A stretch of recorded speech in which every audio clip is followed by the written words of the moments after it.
क्रिश के दिमाग में कुछ और ही खुरापात चल रहा था। वहीं अर्जुन जो उसके कंधे पर अपना हाथ रखे हुए कहते हैं, वैसे एंड्रिया के केबिन में जाकर करेगा क्या?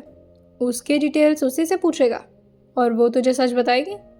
मैं क्रिश जो कहता है, सर आपको कोई आइडिया नहीं है, हमारे पास एक बहुत ही अच्छा मशीन है जो ये बात बता सकता है कि वो कितना सच बोल रही है और कितना झूठ। बस मुझे उसका फ़ोटो लेना है अपने साथ, उसके बाद हम दोनों की कुंडली भी मिल जाएगी। जैसे ही अर्जुन ने ये सुना था उसके सर पर मारते हुए कहते हैं, क्या नमूना पैदा हुआ है? और मुझे आजकल ऐसा क्यों लग रहा है कि तो अपने दिमाग से नहीं नीचे से सोच रहा है। बेटा लड़की पटा ले, ऐसे तेरी ज़िंदगी कटने वाली नहीं है। मैं वो एंड्रिया के केबिन की तरफ निकल गया था और अर्जुन अपने फ्लोर पर जाकर के अपने केबिन की तरफ।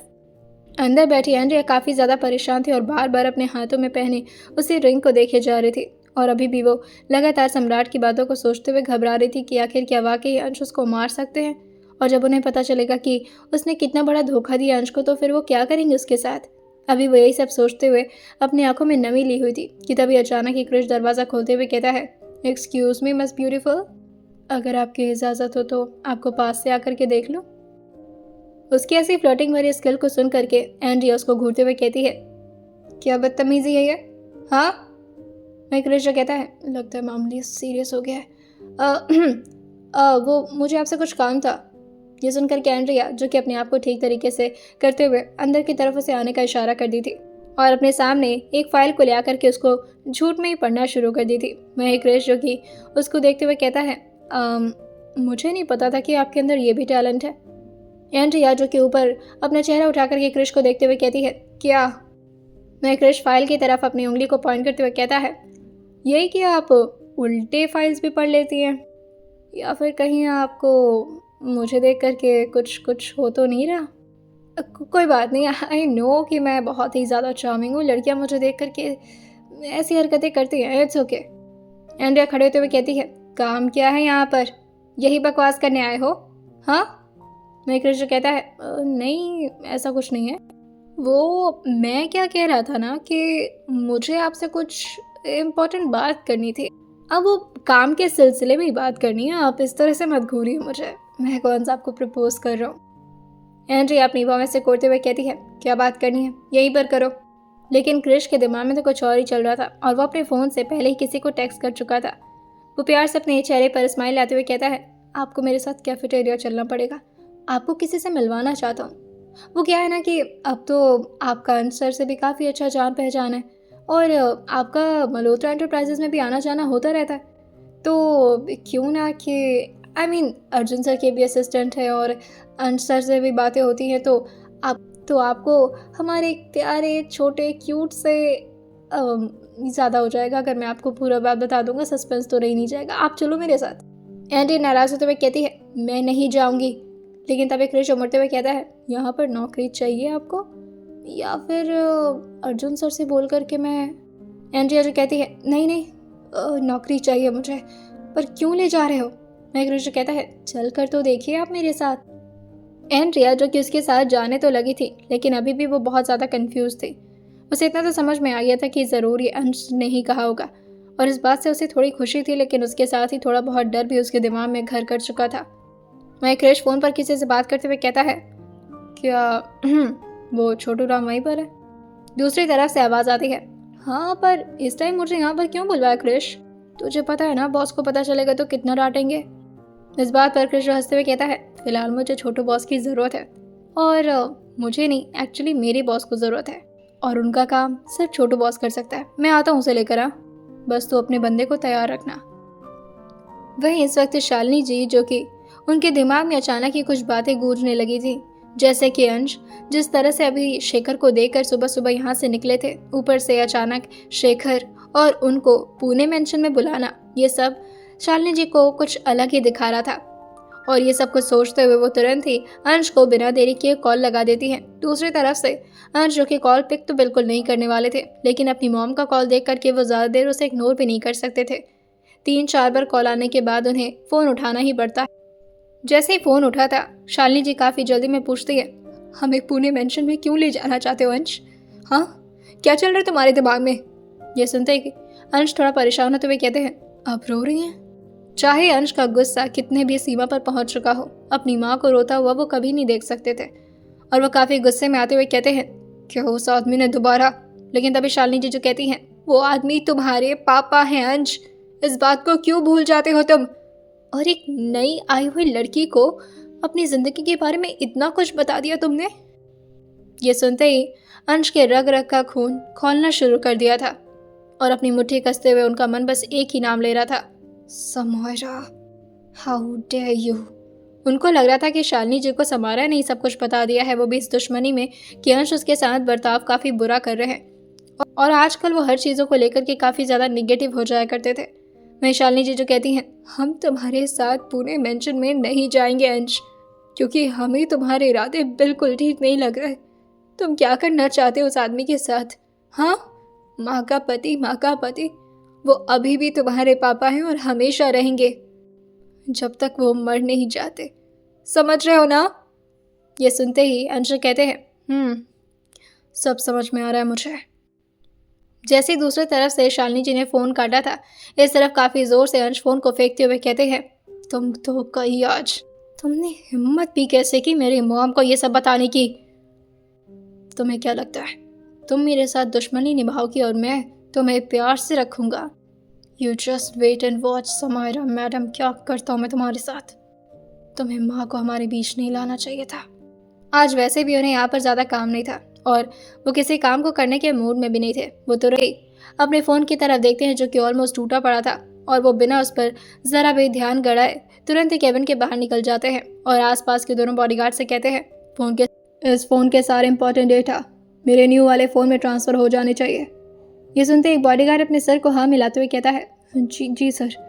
जैसे ही अभी एक तरफ अंश अपने केबिन से निकले थे काफ़ी गुस्से में, इस वक्त सम्राट भी अपने हाथ में गन लेकर के उसे अपने पॉकेट के अंदर डालते हैं और वो भी अपने बिल्डिंग से बाहर निकलने लगे थे, वो क्योंकि उन्होंने सुन लिया था कि किस तरह से अंश समायरा को हर्ट करने के लिए जा रहे हैं और ये सम्राट बिल्कुल बर्दाश्त नहीं कर सकते थे। जैसे वो अंश के पीछे पीछे आने वाले होते हैं, अंश के आसपास इतने सारे लोग आ गए थे कि वो चाहकर भी कुछ नहीं कर सकते थे और उन्हें अपने कदम को पीछे ही करना पड़ता है। वो जोर से अपने बगल में अपनी गाड़ी के बोनट पर मारते हुए कहते हैं, नो, निकल गया मेरे हाथ से, नो, अगर इसने मेरी नायरा को हाथ भी लगाया तो मैं इसके हाथ काट दूंगा। ये मेरी नायरा को डिजर्व नहीं करता। वहीं दूसरी तरफ अंश जो कि इतने रफ्तार से गाड़ी चला रहे थे कि 1.5 घंटे का सफ़र भी काफ़ी जल्दी ही पूरा हो गया था और वो अपने मेंशन के अंदर एंटर होते हैं। जैसे ही अंश अपने मेंशन में एंटर हुए थे, वो काफ़ी ज़ोर से ब्रेक मारे थे जिसकी आवाज़ उनके मेंशन के अंदर के लोगों के कानों तक पहुंच गई थी। वो काफ़ी जल्दी में दरवाजे को खोल करके बाहर निकलते हैं और तुरंत ही तेज़ कदमों से आगे बढ़ने लगते हैं। वो बिना कुछ सोचे समझे डायरेक्टली अपने रूम में जाने वाले थे। अंश काफ़ी अचानक से दरवाज़ा खोले थे, जिससे एकदम से समायरा जो कि अभी आराम से नीचे की तरफ बैठे हुए धूप को अपने चेहरे पर महसूस करते हुए कुछ सोचे जा रही थी। वो जल्द से जल्द खड़ी होते हुए और पीछे की तरफ मुड़ करके अंश की तरफ देखती है और काफ़ी हैरानी से पूछती है, आप यहाँ? अंश जो कि काफ़ी धीरे धीरे कदमों को आगे बढ़ाते हुए कहते हैं, क्या चाहती हो तुम? हर्ट करूँ तुम्हें? ये सुनते ही समायरा जल्दी जल्दी अपने चेहरे को ना हिलाते हुए कहती है, नहीं, मैं ऐसा नहीं चाहती। ये सुनकर के अंश कहते हैं, क्या बोला तुमने मेरी मॉम से? समायरा जो कि धीरे धीरे पीछे होते जा रहे थे और वहीं अंश उसकी तरफ एक एक कदम आगे बढ़ाए जा रहे थे। उनके कदम वैसे तो काफ़ी धीरे धीरे आगे बढ़ रहे थे, लेकिन समायरा को उसमें भी बहुत ज़्यादा डर लग रहा था। वो धीरे से कहती है, मैंने कुछ नहीं बताया, मैं तो बस उन्हें देखने के लिए कही थी। ये सुनते अंश कहते हैं, तो मेरी मॉम ने पुणे जाने से मना क्यों किया? समायरा धीरे से कहती है, मैंने सच में कुछ नहीं बताया, वो हुआ ये था। अंश उसको इस तरह से घबराता हुआ देखकर कहते हैं, बताओ क्या हुआ था? ये बोलते बोलते वो पूरी तरह से अब समायरा के सामने आ चुके थे। समायरा जो अपने दोनों हाथ को आगे बढ़ा करके उनको रोकने का इशारा करते हुए कहती है, एक मिनट, बताती हूँ, आप थोड़ा दूर रहिएगा प्लीज़। अंश जो कि कहते हैं, ओके बताओ, सुन रहा हूँ। समायरा जो कि हकलाते हुए कहती है, मैं कमरे के बाहर खड़ी थी, रेलिंग पर टेक कर, वो अंकल आए, वो बहुत गुस्से और परेशानी में थे, कमरे से बाहर निकल कर आ रहे थे। अंशु कहते हैं, देन? समायरा जो कि अपने चेहरे को अंश की तरफ कर नहीं पा रही थी, वो दूसरी तरफ ही देखते हुए कहती है, तो मैं आंटी को देखने के लिए गई थी कि कहीं कुछ हुआ तो नहीं है। वो मुस्कुरा रही थी तो फिर मैं उनसे बात करना शुरू कर दी, बस मैंने कुछ नहीं कहा, वो मुझे खुद ही बता रही थी। ये सुनते ही अंश कहते हैं, क्या बता रही थी? समायरा जो अपने चेहरे को नीचे करते हुए कहती है, यही कि आप और उनके पापा कितना प्यार करते हैं उनसे, और आपका आज का गुस्सा देख करके वो आपके पापा, जैसे ही समायरा ने बोला था अंश काफ़ी गुस्से में कहते हैं, बाप नहीं है वो मेरी माँ का पति है, दैट्स ऑल। अब आगे बोलो। समायरा गहरी सांस भरते हुए कहती है, हाँ तो वो ना रिक्वेस्ट कर रहे थे आंटी से कि वो उन्हें ना ले जाए। जैसे अंश सुनते हैं वो अपने फोrehead को रब करते हुए कहते हैं, ओह तो ये बात है, मतलब मॉम को उस आदमी ने दोबारा से कन्विंस कर लिया और मॉम फिर से मान गई। ये सुनते ही समायरा धीरे से अपने चेहरे को हाँ मिलाते हुए जाकर के दीवार से टिक करके अपने दोनों हाथों को जोड़ते हुए कहती है, मैंने कुछ नहीं किया, मुझे हर्ट मत करिएगा प्लीज़। अंश उसको इस तरह से कांपता हुआ देख कर कहते हैं, अगर करना होता तो तुम्हारी ये प्लीज़ या तुम्हारे हाथ जोड़ने पर मैं तुम्हें छोड़ने वाला नहीं था। मैं किसी पर रहम नहीं खाता। और जहाँ तक बात रही उस आदमी की, अच्छा वैसे तुम बीवी हो मेरी, और इसी काम का तो मैं तुम्हें पैसे दे रहा हूँ कि बस मेरी मॉम किसी भी हालत में उस आदमी से अलग हो जाए, राइट? ये सुनते ही समायरा कुछ बोल नहीं पाती, वो बिल्कुल सुन्न पड़ी हुई थी। अंश कहते हैं, तो मेरा एक काम करो, अगर हो सके तो मेरी मॉम को शाम तक किसी भी हालत में कन्विंस करो कि वो मेरे साथ पुणे जाने के लिए रेडी हो जाए, वरना उस आदमी की तो आज मेरे हाथों खून हो जाएगा। जैसे ही अंश ने अपनी पूरी बात को कंप्लीट किया था, समायरा को तो ऐसा लगा था जैसे उसने कुछ गलत सुन लिया है। अभी तक उसके चेहरे नीचे थे, लेकिन ये सुनते ही वो झटके से अपने चेहरे को उठा करके अंश के चेहरे की तरफ देख कर कहती है, हाँ ये क्या बोल रहे? अंश कहते हैं, जो तुमने सुना वही मैंने बोला। आज किसी का खून हो जाएगा मेरे हाथ से, अगर मेरी मॉम मेरे साथ पुणे नहीं गई तो आज मैं किसी को नहीं बख्शने वाला।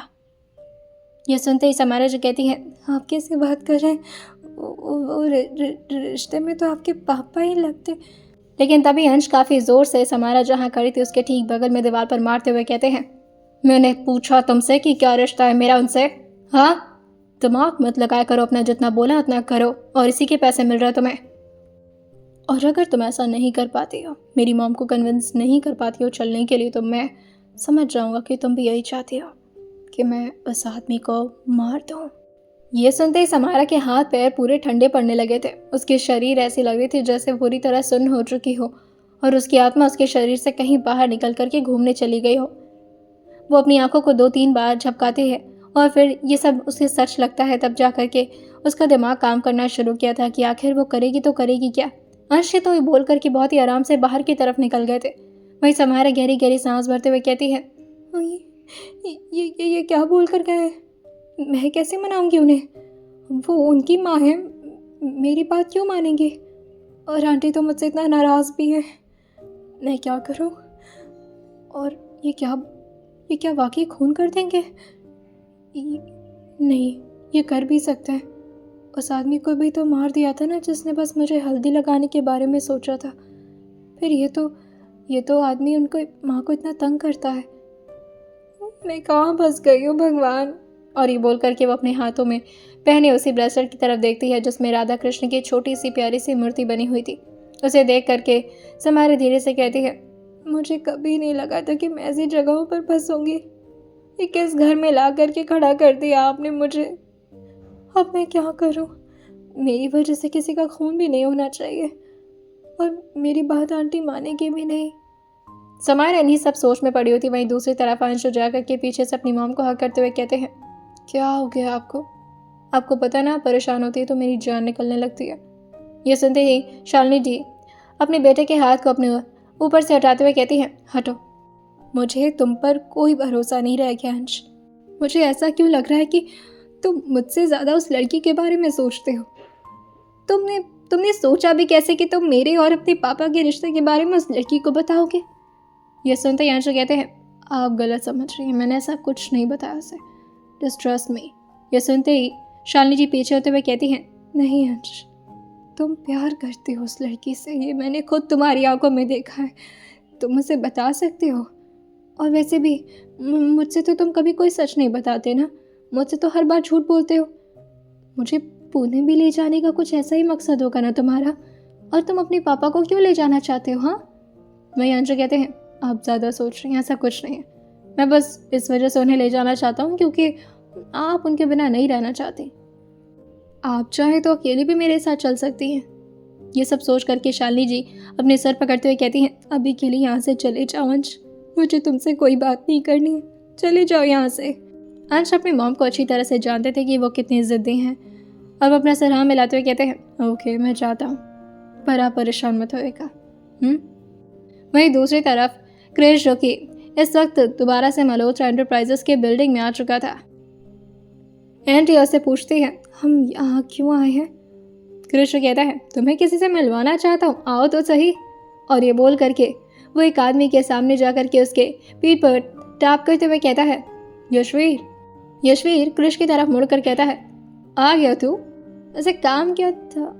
लेकिन जैसे ही यशवीर की नज़र एंड्रिया पर पड़ती है, वो हल्का सा मुस्कुरा करके अपने हाथ को आगे बढ़ाता। एंड्रिया भी प्रोफेशनली उनके साथ हैंडशेक करते हुए कहती है, हेलो। एंड्रिया, जो कि अपने हाथ को यशवीर के हाथ से हटाते हुए क्रिश की तरफ देखकर कहती है, तो यही है वो आदमी? क्रिश कहता है, नहीं नहीं, ये नहीं, तुम इधर आओ। और ये बोल करके वो एक चेयर को घुमाता है जिस पे इस वक्त ईरा बैठा हुआ था।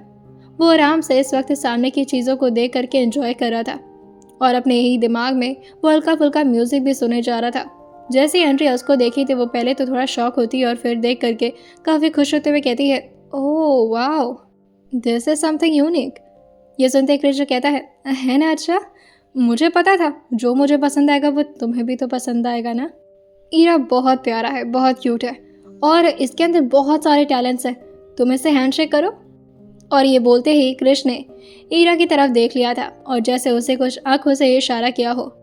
ईरा, जो कि अपने ब्लू लाइट्स जो कि उसकी आंखों में लगी हुई थी एज अ लेंस, उसे तुरंत ही ऑन करता है और फिर पूरी तरह से एंड्रिया को स्कैन करना शुरू कर देता है। जैसे ही एंड्रिया का हाथ उसके साथ मिला था, एंड्रिया के दिमाग में क्या क्या चल रहा था उसकी पूरी डिटेल्स, जो कि इस वक्त ईरा के दिमाग में फिट हो चुकी थी। और वो धीरे से क्रिश की तरफ देखते हुए कहता है, मिशन कंप्लीटेड। जैसे ही एंड्रिया ने सुना था, वो अपना हाथ झटके से छुड़ाते हुए कहती है, क्या? कौन सा मिशन? क्रिश एंड्रिया को अपने कंधे से मारते हुए कहता है, वो तुम्हें और मुझे स्कैन कर रहा है ना, उसे लगता है कि हम दोनों एक दूसरे के लिए परफेक्ट हैं। ये सुनते ही एंड्रिया, जो कि 3-4 कदम क्रिश से दूर होते हुए कहती है, तुम न अपनी गंदी गंदी फ्लोटिंग लाइंस मारना बंद करो, बदतमीज कहीं क्या। और ये बहुत क्यूट है, इससे मिलना था, मैंने मिल लिया, अब मैं जाऊँ? मैं क्रिश कहता है, तुम्हारा काम खत्म, अब तुम जा सकती हो। जैसे ही एंड्रिया वहाँ से बाहर निकली थी, तुरंत एक क्रिश आकर के उसके सामने यानी कि ईरा के सामने बैठते हुए कहता है, भाई तो कितना प्यारा है, जो काम सर ने मुझे शाम तक करने के लिए कहा था वो तूने कुछ 10 या 5 नहीं, मुझे लगता है 3 सेकंड के अंदर ही कर दिया। तभी ईरा अपने चेहरे को धीरे से नाम मिलाते हुए कहता है, 2.539373। जैसे उसने बोलना शुरू किया था, यशवीर, जो कि उसके सर पर टैप करते हुए कहता है, शांत हो जा, इतना एक्यूरेट भी नहीं पूछ रहा है वो। वहीं इस वक्त क्रिश, जो कि यशवीर की तरफ देख करके उसके साथ हाथ मिलाते हुए कहता है, थैंक यू सो मच, आज वाकई मेरी जान जाते जाते बची है। सर बहुत खुश हो जाएंगे जब मैं उन्हें पूरी डिटेल्स निकाल करके दूंगा। इस वक्त वो अपने फाइल्स को लेकर के खोलता है और अपने पॉकेट में से पेन निकाल करके लिखना शुरू करता है। ईरा, जो कि बोलना शुरू कर दिया था, इस लड़की का नाम एंड्रिया है, उम्र 26। वहीं यशवीर उसको थोड़ा स्लो डाउन होने के लिए कहता है, जिससे ईरा, जो कि अपने स्लो डाउन प्रोसेस में कहता है, इस लड़की का नाम एंड्रिया। क्रिश उसकी तरफ घूरते हुए कहता है, भाई एक बात बता, कभी कभी तो कुछ ज़्यादा इरिटेटिंग नहीं हो जाता? अरे नॉर्मल आवाज़ में बोलना। हाँ, एंड्रिया हो गया, उम्र 26, उसके आगे? अच्छा एक मिनट, मैं सवाल करूँगा, तू जवाब देना। थोड़ी देर के लिए समझ जा कि मैं अंश मल्होत्रा हूँ। हाँ तो क्या ये लड़की इससे पहले भी कभी इंडिया आई है? ये सुनते ही ईरा ने अपने चेहरे को हाँ मिला दिया था। इस बात पर वो थोड़ा शौक होते हुए कहता है, लेकिन डॉक्यूमेंट के हिसाब से तो ये पहली बार ऑस्ट्रेलिया से इंडिया आई है, मतलब ये वाकई झूठी है। यशवीर जो क्रिश और ईरा के कॉन्वर्सेशन से काफ़ी ज़्यादा बोर हो रहा था, जिससे वो परेशान होते हुए कहता है, ओके गाइस, तुम लोग कंटिन्यू करो, मैं आता हूँ कॉफ़ी पी करके। क्रिश जो दोबारा से ईरा की तरफ देखकर पूछता है, और क्या ये लड़की कभी अंश मल्होत्रा से मिली है? यह सुनते ही ईरा धीरे से अपने चेहरे को ना मिलाते हुए कहता है, इस डिटेल को मैं नहीं बता सकता, ये डेटा मेरे दिमाग में नहीं है। ये सवाल तुम्हें उससे करना चाहिए था, और अगर वो जवाब देती तो मैं उसे स्कैन करके बता देता कि वो झूठ बोल रही है सच। वहीं यह सुन करके क्रिश कहता है, ओके, मतलब उस लड़की को दोबारा तेरे सामने लाना पड़ेगा। अच्छा ठीक है। वहीं राजू कहता है, तुम ले आ सकते हो, वैसे भी वो लड़की काफ़ी सुंदर है, देखने में मुझे अच्छा लग रहा था। जैसे क्रिश ये सुनता है वो उसकी तरफ देख कर कहता है, ओ माई गॉड, तो तुझे भी फ्लोट करना पसंद है? ये सुनते ही ईरा उसकी तरफ अपनी गर्दन टल करते हुए कहता है, तुम्हें भी, मतलब क्या तुम्हें भी पसंद है? वैसे मैं लड़कियों को फ्लर्ट नहीं करता, लड़कियां मुझे देख कर ही पिघल जाती हैं। ये सुन करके कृष्ण कहता है, अच्छा ठीक है, अपनी बड़ाई बंद कर, मेरी बात ध्यान से सुन। तो ये सवाल का तो जवाब मुझे नहीं मिला कि वो अंश सर से मिली है या नहीं। और क्या पूछ सकता हूँ? हाँ, क्या इसके दिमाग में कोई ऐसी प्लानिंग चल रही है जो कि मतलब मेरे बॉस के लिए नुकसानदायक हो सकती है? क्रिश की बातों को सुन करके ईरा फ्रस्ट्रेट होने लगा था और अपने सर को नाम मिलाते हुए कहता है, मुझसे इस तरह का डेटा नहीं पूछ सकते तुम, ये मैं नहीं बता सकता, ये मेरी पॉलिसी के बाहर है। वहीं क्रिश इस बात पर परेशान होते हुए कहता है, तो फिर क्या घंटा डिटेल्स तूने तो कुछ कलेक्ट ही नहीं किया है, इससे अच्छा तो मैं ही काम कर लेता। ये सुन जैसे ही क्रिश ने ये बोला था, ईरा को थोड़ा गुस्सा आ गया था और वो तुरंत ही चेयर से उतरने की कोशिश में लग जाता है, लेकिन ये चेयर थोड़ा ऊंचा था और ईरा की हाइट छोटी थी, जिससे वो अपने पैर को बार बार नीचे की तरफ रखने की कोशिश करते हुए कहता है, मुझे उतारो, मुझे जल्दी उतारो, मुझे तुमसे बात नहीं करनी। तुम मेरे बारे में इस तरह की बातें कैसे कर सकते हो? तुम मुझे निगेटिव रिव्यू दे रहे हो, मुझे उतारो, मुझे तुमसे बात नहीं करनी। उसकी इस तरह की इज्जत सुनकर के आसपास के सभी लोग जो कि ईरा और क्रिश की तरफ ही देखने लगे थे। वहीं क्रिश अगल बगल देखते हुए कहता है, क्या कर रहा है, बेइज्जती क्यों करवा रहा है, शांति से बैठा रहे ना। ये सुनकर ईरा जो अपने हाथ को भी मारने लगता है और इधर उधर करते हुए कहता है, मुझे उतारो। उसकी पूरी शरीर अब हिलने लगी थी। जैसे ही क्रिश ये सब देख करके परेशान हुआ था, यशवीर जैसे ही आकर के ईरा की तरफ और एक बार क्रिश की तरफ देखता है, वो तुरंत ही क्रिश से पूछता है, क्या हुआ? क्रिश कहता है, तुम इसे देखो क्या हुआ, दौरे पड़ रहे इसको। मैंने थोड़ा सा बोल क्या दिया कि तुमसे तो कोई डेटा कलेक्ट ही नहीं हुआ, इसी बात पर गुस्सा आ गया ये। यशवीर जो ईरा को काम डाउन करते हुए कहता है, ओके ईरा, तुम बहुत अच्छे, बहुत स्मार्ट हो, ये उल्लू है, तुम्हें इसके बारे में बिल्कुल भी सोचने की जरूरत नहीं है, इसने तुम्हें नेगेटिव रिव्यू नहीं दिया ईरा। जैसे ईरा ने ये सुना था तब जाकर के उसकी पूरी शरीर शांत हुई थी। ये सुन करके क्रिश जो कहता है, ये तो बड़ा मनमौजी है, मतलब मेरा कोई ढंग का काम भी नहीं किया और इतना ज़्यादा एटीट्यूड। बेटा तो किसी दिन अंश मल्होत्रा के साथ पढ़ना, मुझे ऐसा लग रहा है कि बिल्कुल अंश सर जैसा है, वो भी अपनी गलती बिल्कुल नहीं मानते। ये सुनते ईरा जो कहता है, मैं तुम्हारा ये मैसेज उनको ट्रांसफ़र कर देता हूँ, वेट अ मिनट। क्रिश हंसते हुए कहता है, नंबर है तेरे पास? यशवीर क्रिश के बैग पर टैप करते हुए कहता है, लगता है तुमने इसके बारे में अच्छी तरह से जानकारी हासिल नहीं की है, ये किसी के भी नंबर, लोकेशन को टैप कर सकता है। ये सुनते क्रिश जो जाकर के ईरा के पैरों पर अपना हाथ रखते हुए कहता है, भाई ऐसा मत करना, अभी अभी नौकरी मिली है मुझे, दोबारा से उनका पैर पड़ना पड़ेगा, प्लीज़ प्लीज़ भाई शांत हो जा ईरा, प्लीज़ बच्चा। नहीं, ईरा जो अपने सर को हाँ मिलाते हुए कहता है, अब सवाल करो और दफा हो यहाँ से। क्रिश एक गहरी सांस भरते हुए कहता है, ओके, जितने भी डिटेल्स तुझे पता है तो मुझे बता, मैं तब तक लिख लेता हूँ, अगर उसमें से कोई काम लायक हुआ तो ठीक है, वरना दोबारा तुमसे मुलाकात होगी और दोबारा अच्छे से बिहेव करना उस लड़की के सामने। हाँ। ईरा बस अपने गर्दन को हाँ में हिला दिया था। अब सारी डिटेल्स, जितना भी एंड्रिया के बारे में सच था, सब कुछ उसने उकलवा लिया था और फिर उसे पता चलता है कि एंड्रिया तो पहले इंडिया में ही रहा करती थी, इवन वो यहीं पर जॉब भी करती थी, और जिस जॉब के बारे में ईरा ने बताया था ये काफ़ी शॉकिंग था क्रिश के लिए, क्योंकि यही जॉब वो भी लड़की करती थी जो कि अंश के साथ पहले रिलेशन में रह चुकी थी। वो धीरे से खड़े हुए कहता है, नायरा। जैसे ईरा ने ये सुना था वो कुछ सोचते हुए ऊपर की तरफ क्रिश का चेहरा देखते हुए कहता है, इसका नाम नायरा भी रह चुका है कुछ सालों तक, लेकिन ये इसका फेक नाम है, इसका रियल नाम एंड्रिया ही है। जैसे ही क्रिश ने यह बात सुनी थी उसके कदम एकदम से लड़खड़ा जाते हैं और वो भी चेयर के सहारे बैठते हुए कहता है, क्या मतलब भूत आ गया? मतलब वो भूत वापस, वो तो मर गई थी ना? और फिर वो जाकर के ईरा को जोर से अपने गोद में उठाते हुए कहता है, तुम बहुत अच्छे हो, तुम्हें नहीं पता तुमने मेरा कितना बड़ा काम कर दिया है, मतलब वो लड़की वापस आ चुकी है जो कि ओह माय गॉड, ये तो अंश को तुरंत ही बताना पड़ेगा। और ये बोल करके वो जल्दी से यशवीर को गले लगाता है और अपने हाथ में लिए फाइल्स को जल्दी जल्दी लेकर के वो अंश के केबिन की तरफ निकल गया था। ईरा जो कि अपने दोनों हाथों को उठा करके यशवीर की तरफ देखते हुए कहता है, तुम भी मुझे गोद में ले लो, मेरी बैटरी बचेगी। ये सुनते यशवीर जो उसके सर पर हल्का सा मारते हुए कहता है, ज़्यादा भाव नहीं खा रहा तू, थोड़ा सा काम किया कर दिया, बहुत नाटक कर रहा है। हाँ चल, तुझे पैर दिए गए ना, उसको चलने के लिए इस्तेमाल कर, आलसी कहीं का। होगा जब पता चलेगा नायरा का सच अंश मल्होत्रा को, क्या वाकई वो लड़की दोबारा से अंश की लाइफ में वापस आ पाएगी या फिर अपनी ज़िंदगी से हाथ धो बैठेगी। आइए जानते हैं इसे आने वाले एपिसोड में और सुनते रहिए शादी पनिशमेंट सिर्फ और सिर्फ स्टोरी विद सौम्य के साथ।